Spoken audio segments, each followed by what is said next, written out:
নমস্কার বন্ধুরা, আমি জয়িতা চলে এলাম পেটুক বাঙালি রন্ধনশালায়। আজ রান্না করতে চলেছি ইলিশ পাতুরি। রান্নাটি ভালো লাগলে চ্যানেলটি অবশ্যই সাবস্ক্রাইব করে দেবেন এবং লাইক অ্যান্ড শেয়ার করে দেবেন। চলুন রান্নাটি দেখে নেওয়া যাক।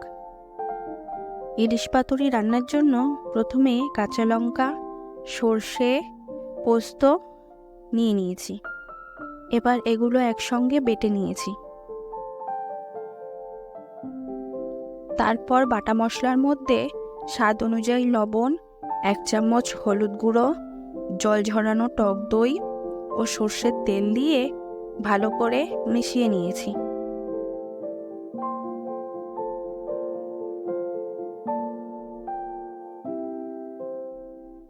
এবার ইলিশ মাছগুলোর মধ্যে লবণ ও হলুদ ভালো করে মাখিয়ে নিলাম।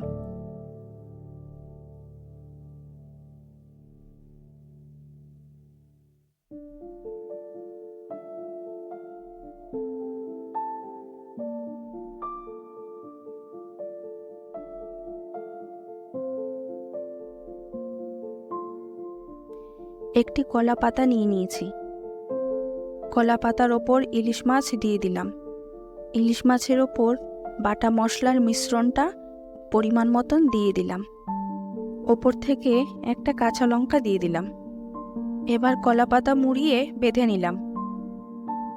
এইভাবে বাকি মাছগুলো কলা পাতা মুড়িয়ে বেঁধে নিলাম। একটি পাত্রে জল গরম করে নিয়ে তার উপর মাছগুলো ভাপা হতে দিয়ে দিলাম। 20 মিনিট মাছগুলো ভাপিয়ে নিয়েছি। মাছগুলো ভাপা হয়ে গেছে, এবার মাছগুলো নামিয়ে নিলাম। তৈরি হয়ে গেছে ইলিশ পাতুরি। রান্নাটি ভালো লাগলে অবশ্যই কমেন্ট করে জানাবেন।